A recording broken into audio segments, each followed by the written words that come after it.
Buen día, ministro. Un gusto tenerlo en estos micrófonos nuevamente. ¿Cuáles son los frentes donde el gobierno nacional está destinando sus mayores esfuerzos, ministro? Buenos días. Como siempre, un gusto compartir contigo, Javier, Pocho, Carlos. Gracias. Un abrazo cariñoso a todos los oyentes de Radio Centro. Con los problemas acuciantes, definitivamente la seguridad es uno de esos, más allá que es un tema transversal, es un tema conceptual, de fondo, que involucra muchos factores, y hay uno que está recientemente, que se está trabajando mucho en prevención sin sectarismo alguno, sumando esfuerzos y explicando con mucha pedagogía que tiene que ver con el fenómeno, pero me dicen que hay que decir evento del niño, que involucre también temas de financiamiento. Ya el ministro de Finanzas ha acudido a los organismos multilaterales, hay una parte de fondo de caja, hay otros que son con empréstitos, para poder darle cara de mejor manera, de forma articulada. El evento se viene. Lo que estamos tratando de ver solo en ese momento es que qué tan grave será, pero en todo caso el Estado como tal tiene que tener toda su infraestructura, todos sus lineamientos, todos los COE. Hay mucho rol que juegan los gobiernos locales al respecto. Recordemos que en tema de riesgos también tienen competencias al respecto. Así que si usted pregunta, hay muchos frentes, pero son los frentes más acuciantes que puede existir y se está trabajando en esa línea. Ministro, trascendió el fin de semana que Estados Unidos cooperará con más de 3.000 millones de dólares para fortalecer las Fuerzas Armadas. ¿Nos podría ampliar esta noticia? Mire, hay que tomarlo todo en el contexto. Todo lo que es el equipamiento de Fuerzas Armadas es un proceso que se ha ido dando. Le voy a poner un ejemplo, porque por ahí la otra vez vi que no había nada.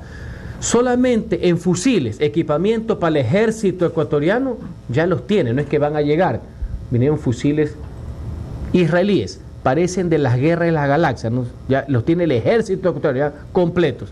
Le voy a poner otro ejemplo, en materia de municiones, ya llegó el primer cargamento de 4.5 millones de balas que vinieron, por ejemplo, de Estados Unidos. Entonces, hay varios frentes. En las próximas semanas y meses llegan los nuevos Super Pumas que son comprados para el ejército ecuatoriano. O sea, si yo le contara, hay muchísimos frentes. Lo importante también es la efectividad de los mismos, y lo que hemos conversado aquí en esta mesa es el nuevo rol, por ejemplo, que tienen y van a tener de forma más intensiva las Fuerzas Armadas en esta lucha que ya no es regular, sino irregular, con el enemigo interno, que es el narcotráfico, con tilde, narcotráfico, y el crimen organizado. No solamente la delincuencia común, callejera y nocturna, como quieren hacer pintar los demagogos. No, señores, con pelos y señales. Narcotraficantes y los GDO, los grupos de delincuencia organizada. Ministro, buenos días. Está bien que las Fuerzas Armadas tengan los fusiles de las guerras de las galaxias y que hayan llegado estas municiones, pero ¿cuándo los tendremos en las calles? Prácticamente ya se está acabando el gobierno del presidente Lasso y seguimos viendo déficit de custodia. Yo sé que esta pregunta es más para el ministro del Interior, tú no tienes responsabilidad en este tema, pero tienes que hablar de todo, entonces te lo pregunto. Vemos que las calles siguen relativamente desguarnecidas. Es verdad que la policía ha mejorado su capacidad reactiva. Ahora se produce un asalto, un secuestro, actúan, encuentran, pero la proactiva, es decir, de rodear la ciudad. Los ciudadanos no nos vamos a asustar porque veamos los militares y policías por todos lados, al contrario, nos va a dar una percepción de seguridad. Y sin embargo los delincuentes siguen actuando con sicariatos en plena calle. El viernes mataron a una persona ahí por robarle $1.000 al frente del Mall del Sol, y así por el estilo, ministro. ¿Por qué no vienen más policías, pero vemos los mismos policías en las calles? A ver, por temas. Fuerzas Armadas, nosotros fuimos los que con seriedad y con responsabilidad, pensando en el ahora, en mediano y en el largo plazo, porque no es de soplar botella, involucramos en la nueva visión y misión a las Fuerzas Armadas. Recordemos que hay limitantes, ¿no?, constitucionales e inclusive en tratados internacionales. Sin embargo, nosotros propusimos a la Asamblea la reforma constitucional para que Fuerzas Armadas también se involucren en seguridad interna. Adicional a eso, porque obviamente el trámite quedó suspendido para segundo debate, nosotros a través de resolución del COSEPE involucramos a Fuerzas Armadas en el momento que las actividades terroristas, porque lo que hace el narcotráfico y el crimen organizado es terrorismo, como cuando asesinaron a mansalva a 9 humildes pescadores en Esmeraldas, En el momento que se afecta la integridad territorial y la soberanía, permitió que Fuerzas Armadas intervengan sin necesidad de permanentes estados de excepción. Y le voy a poner un ejemplo, más allá que no es tan simple como la gente cree. ¿Cómo cree que en algo se ha pacificado Esmeraldas? Porque la intervención de Fuerzas Armadas, pues con el jefe de tarea conjunta, que es el general Le Boyer, hijo de Richelieu Le Boyer, no sé si tú te acuerdas, claro, por supuesto, uno de los militares demócratas a la cual le debemos entre muchísimas personas el retorno a la democracia, valga la aclaración. De hecho, el día miércoles vamos a estar en Esmeraldas, justamente por el traspaso del mando militar en esa provincia que prácticamente está apoderada de grupos terroristas. Coincido contigo que se necesita mucha mayor presencia y eso es un involucramiento permanente que hace Fuerzas Armadas dentro de este marco legal, porque no es tan simple que Fuerzas Armadas estén en este tema si es que no es con temas terroristas. Segundo, es un proceso, pero en este gobierno se han incorporado a la Policía Nacional, Pocho, 10.000 nuevos efectivos. De ese componente, me puedo equivocar en el dato exacto, pero más de 1.000 tiene que ver con factores de investigación, de prevención, justamente para no ser totalmente reactivos de ese componente. Esperemos hasta finalizar el gobierno que se incorporen 5.000 policías más, es decir, Dios mediante hasta el 30 de noviembre. Y esperemos que el próximo gobierno siga en esta línea de llegar hasta los 15.000 restantes, porque nuestro plan hasta el año 2025 era entregar 30.000 nuevos efectivos policiales, y eso es bueno.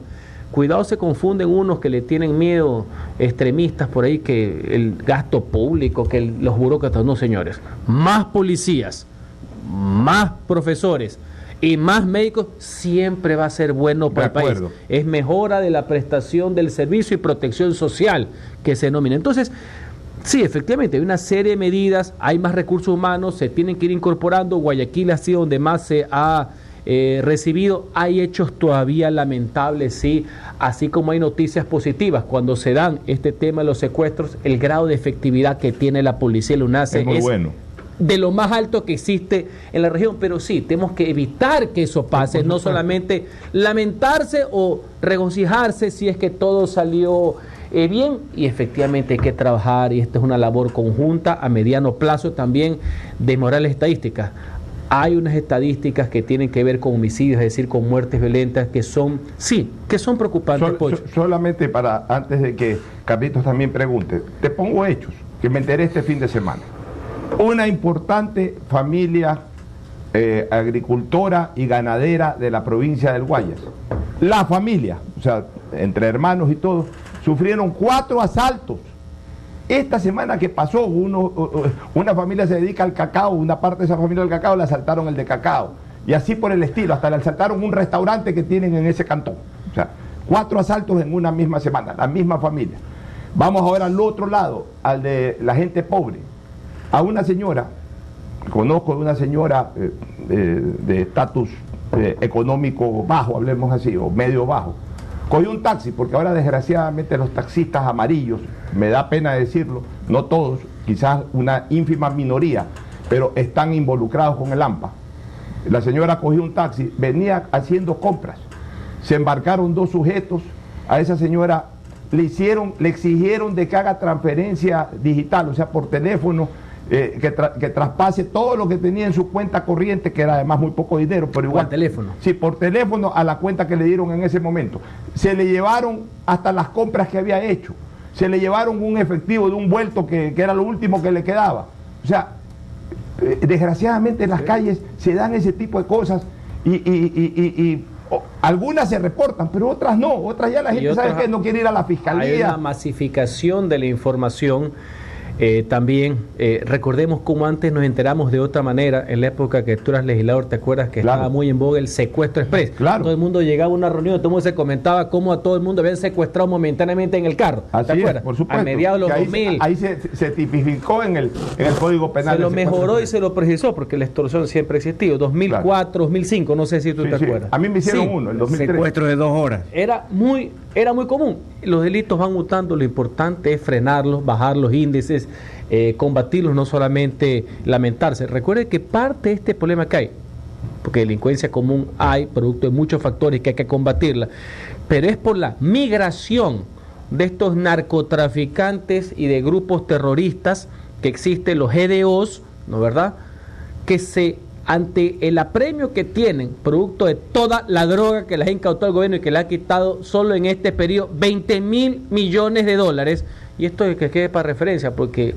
yo me voy y ustedes se quedan, digo a futuro, este gobierno ha incautado 225 toneladas de droga al año, ¿ya?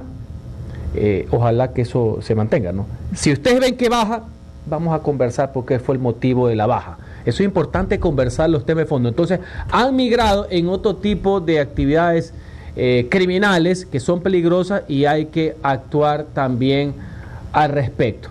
Recordemos también en el índice de muertes violentas, el 89% se da por el ajuste de cuentas que se dan también entre bandas criminales, por coincidencia, a horas o a días siempre que hay un operativo exitoso de la policía. Todo esto hay que trabajarlo, no es fácil, no es sencillo, no es de vender humo, sin demagogia, sin simplismo que les gusta a algunos, de lo que tenemos que hacer como país, como política de Estado, que trascienda a los gobiernos e inclusive los guías, porque coincido, la seguridad es la primera obligación que tiene el Estado para con sus conciudadanos. Henry, buenos días. Antes de entrar a otros temas, última pregunta de seguridad. El 20 de julio se va a firmar un acuerdo con los Estados Unidos. Me ha llamado mucho la atención el monto de la cooperación que se anuncia de 3.100 millones de dólares. ¿Podrías resumirnos qué temas abarca ese convenio de cooperación? Tiene que ver inclusive con temas de tecnología, y eso va de la mano de lo que ha sido un apoyo constante en materia de seguridad y otras materias por parte del gobierno americano. Solo por citarles un tema adicional. En los próximos meses esperamos, antes de salir el gobierno, gracias a diligencias que han tenido senadores tanto republicanos como demócratas, por ejemplo, Bob Menéndez, se está tramitando la ley AIDIA, que le llaman, que es prácticamente un tratado comercial, sin ser un tratado comercial, porque nosotros no vamos a poner en ninguna parte, son ellos los que dan una serie de beneficios permanentes para el ingreso de productos. Para el ingreso de productos a través de una normativa y no a través de ley. Así que mayor apoyo lo que se ha tenido es difícil, pero es bueno. Y sí, en seguridad hay un tema porque se ha comprendido del tema del carácter regional que tiene esto de aquí, y han comprendido algo que nosotros creemos que tenemos que hacerlo con mayor pedagogía, y esa es una autocrítica.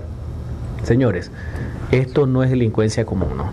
Nos estamos enfrentando a las batallas del narcotráfico y del crimen organizado y del terrorismo, y eso amerita apoyo internacional y amerita también una política de Estado que vaya más allá de los gobiernos. Señores, de esta no se sale. Es tan fácil, señores. Esto fue un proceso de muchos años de involucramiento, deliberado o no deliberado, de autoridades, de muchísimos problemas, y no crean que esto es de la noche a la mañana, así que eso va en esa línea. Perfecto. Y con mucha tecnología, tiene que ver mucho con temas tecnológicos de rastreo, Google, ya van a ver ustedes con el tiempo, sino que hay que ver la implementación.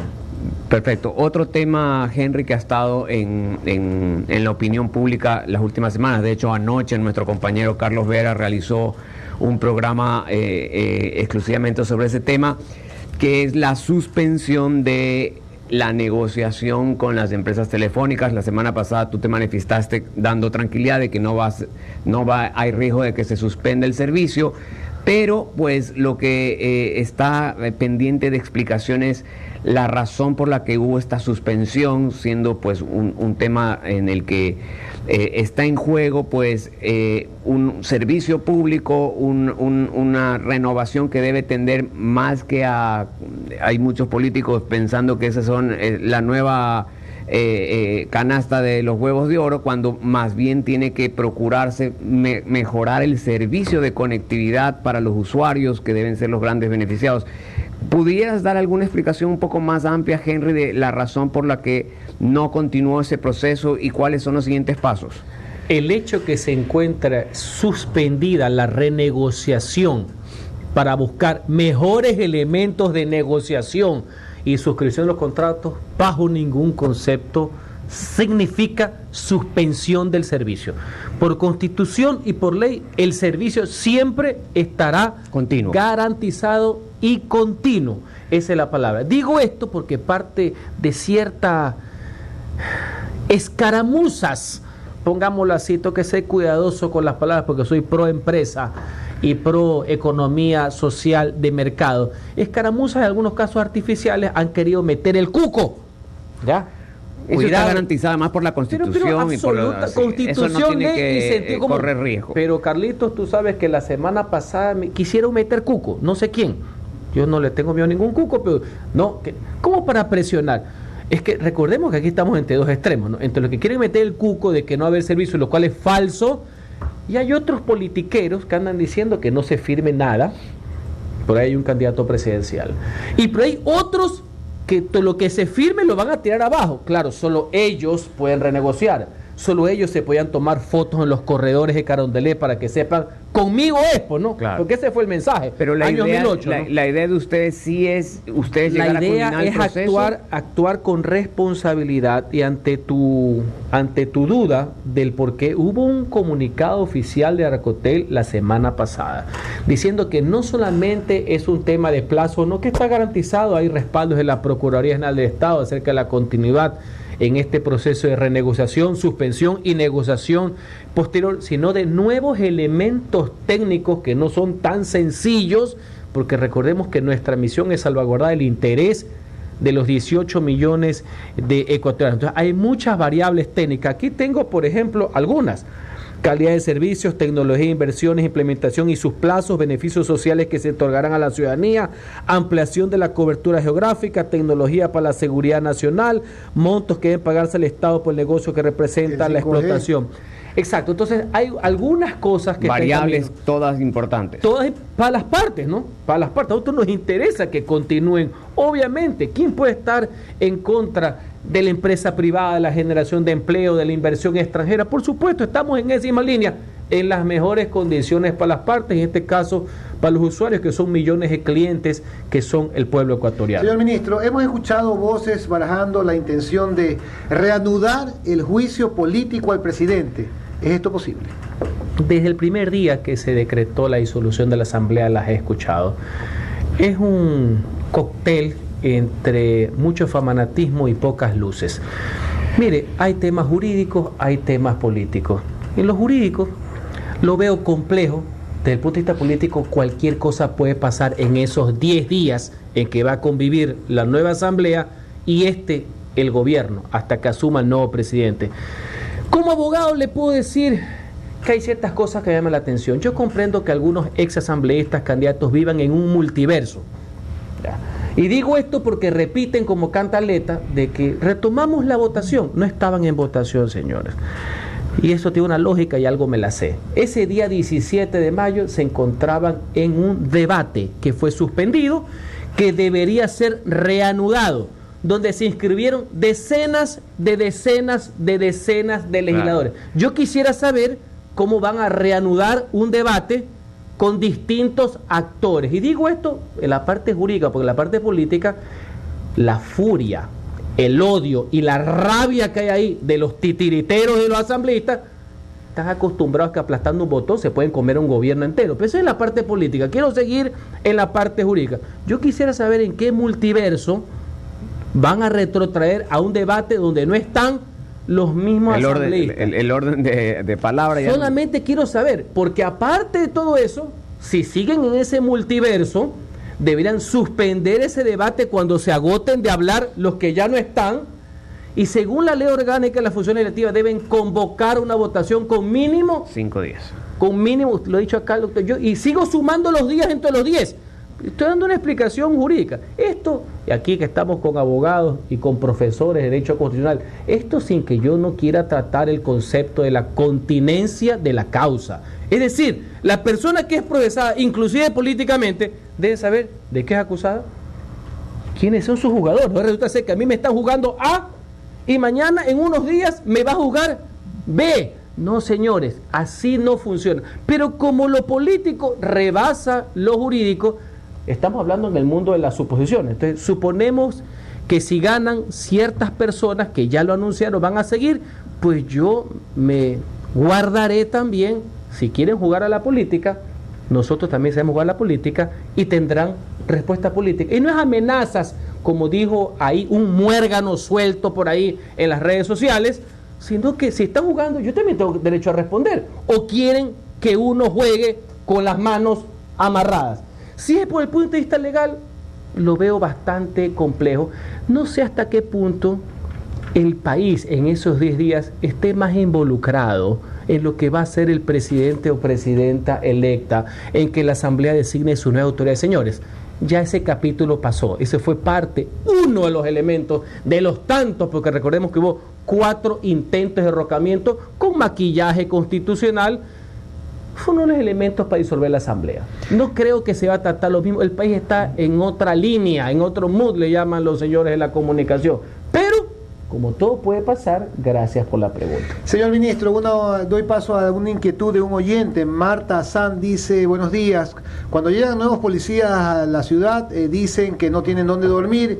Hay en Guayaquil un hotel o varios hoteles abandonados, uno de ejemplos el Hampton Inn junto al edificio Gran Pasaje, tal vez podría tomarlo de alguna forma negociando con el dueño, y muchos edificios como el Macro, que se los podrían hacer residencia para los policías. ¿Qué opina usted? Gracias. Buena idea. Por las ideas. En la parte práctica le doy, gracias a convenios de cooperación que se ha tenido con autoridades locales, entre las cuales está la Municipalidad de Guayaquil y sus nuevas autoridades, se ha ayudado mucho al respecto. Eso lo ha informado el señor ministro del Interior al respecto. Pero más allá, muchas gracias por el tema de las ideas.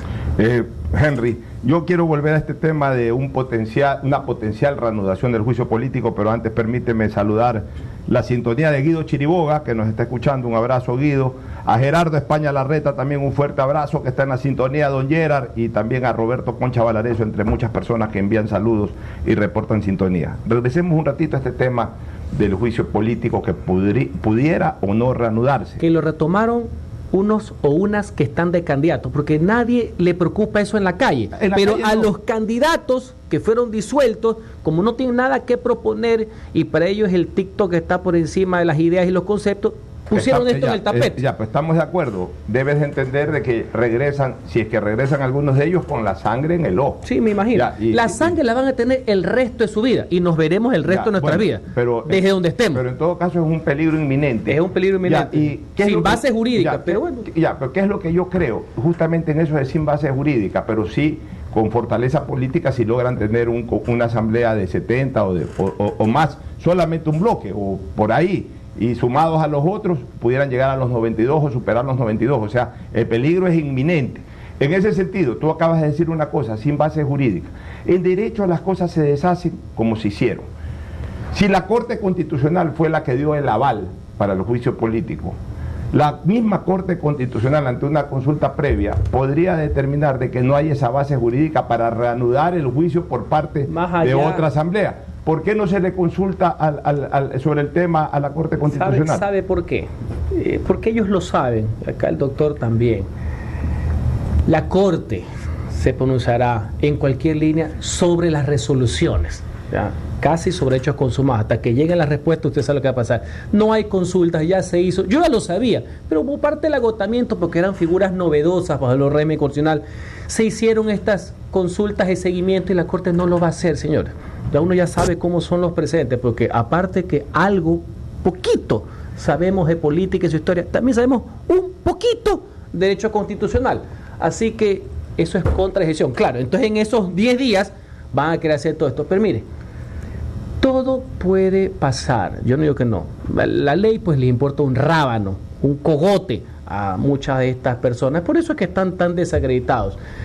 Al respecto, comprendo que haya una mezcla de odio, rabia, de todo factor contra este tema y contra el juicio político, ya que creo que el país está en otra onda. Y bueno, tendremos que luchar políticamente si en esos 10 días pretenden, no sé cómo, en ese multiverso de retrotraerse donde estaban, que no es en la votación, como han venido mintiendo o por ignorancia, porque no saben dónde diablos están parados, están, ¿no? Así que daremos la lucha. Y solo recordarles que para la nueva asamblea necesitan la misma votación reforzada que está prevista en la Constitución, que es altísima, ¿no? Y habría otra salida jurídica, porque, a ver, aquí pura suposición. Pero aquí tendríamos que revisar algunos escenarios, Henry, o sea, no nos queda otra cosa, porque seamos sinceros, si llega un bloque de mayoría opositora al gobierno, que es lo más probable porque el gobierno ni siquiera ha presentado candidatos para la asamblea, es decir, no va a tener un gato que pueda maullar ahí a favor del gobierno en esa asamblea. Partamos de ahí. en los últimos 10 o 12 días de gobierno, prácticamente es un gobierno sin poder político. En 10 días. En 10 días es prácticamente un gobierno sin poder 10 días político. entre los cuales se toman en este proceso sin autoridades, lo ha dicho el doctor, se toman casi los 10 días hasta llegar a la votación, pero sigamos con la cuestión, sigamos con la suposición. Vamos a ese escenario que se puede dar. Yo veo solamente una salida política y jurídica al tema, de que se instala la asamblea con claro propósito y anuncia la reanudación del debate. Ahí podría darse para esos últimos días la renuncia del presidente y se acabó el cuento, porque la Constitución no prevé juicio político a expresidentes. O sea que seguimos con la misma cantaleta, que es lo que quisieron los titiriteros, porque los titiriteros, pero vamos a contar las cosas como son. Esa salida no existe, esa salida no existe. ¿Qué es lo que ellos quieren? Ellos lo que quisieron desde el primer día es derrocarlo, esa es las cosas como son, sacarlo resbalándose de helicóptero o sacarlo en ambulancia, y no les vamos a dar ese gusto a los titiriteros. Punto 1. Después querían sacarlo con convulsión.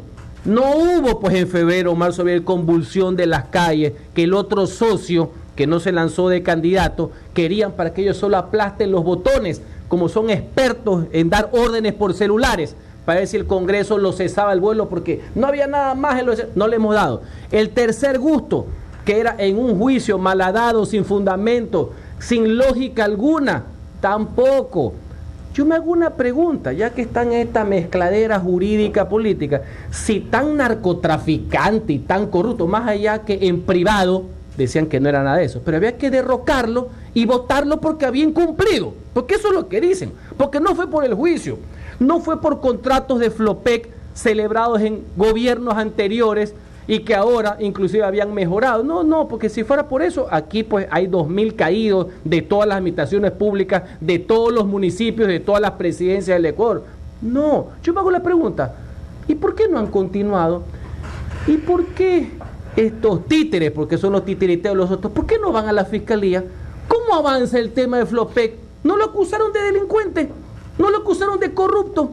¿Dónde están las acciones durante todos estos 2 meses? ¿Por qué no van a la fiscalía? ¿Por qué no prosiguen, pues? Porque saben que no hubo peculado. Porque no hubo peculado. Pero es que desgraciadamente tú sabes que esto lo hicieron político y no jurídico. Entonces, si esto es político, recibirán respuestas políticas.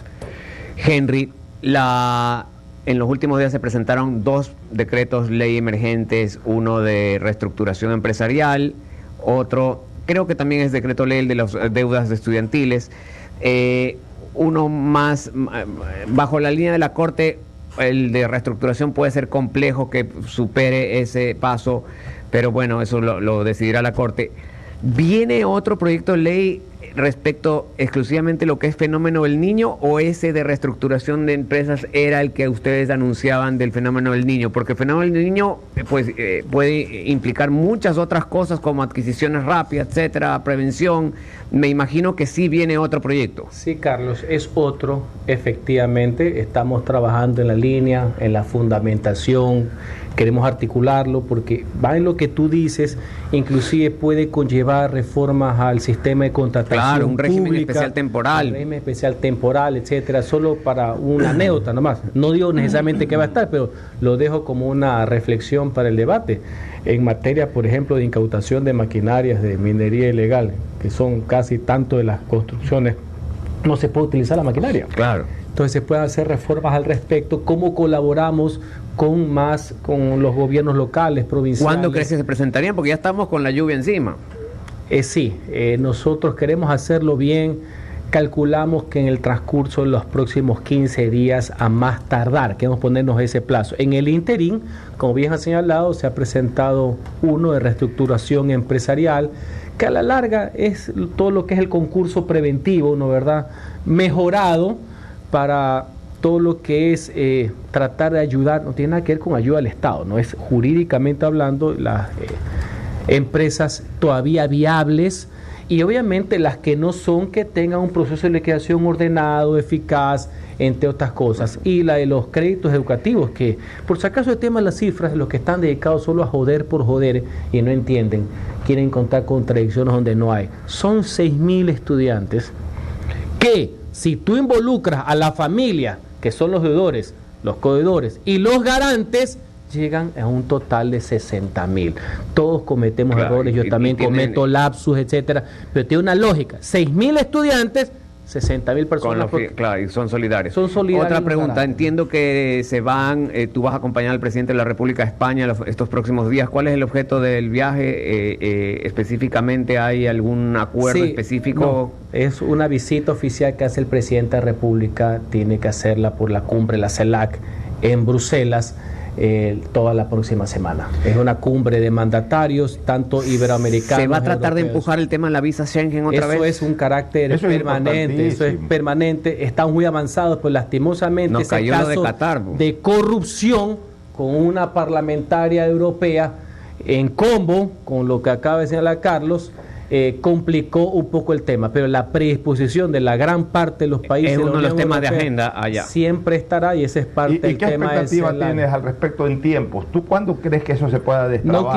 No quisiera adelantarme cada vez que estamos cerca. Mire, esto ha sido una posición de Estado que todos hemos articulado. Desde cuando yo fui asambleísta, una vez viajé a Bruselas a una explicación con todos los parlamentarios europeos, porque en esto legislativo, ejecutivo, todos hemos estado trabajando. Esa visita fue en el año 2017, para que tú te des, una idea de lo avanzado que estamos. Esta vez ya estábamos es que en el no orden solamente del día. es un país, nosotros tenemos apoyo irrestricto de España. Es en general, la Comunidad Europea son algunos países y todos tienen que actuar en bloque. En algún momento, por citar un ejemplo, Pocho, uno de los óbices o limitantes era el tema del pasaporte. Eso era una de las cosas que nos pedían. Ahora ya tenemos el pasaporte biométrico, que no es pues una cartilla como la daban hace años cuando éramos niños. ¿Te acuerdas cuando se emitían en la gobernación? Es una cartilla, pues señores, tú un poco más que hasta pegabas con el dedo la foto. No, señores, ahora el pasaporte biométrico, que tiene el chip,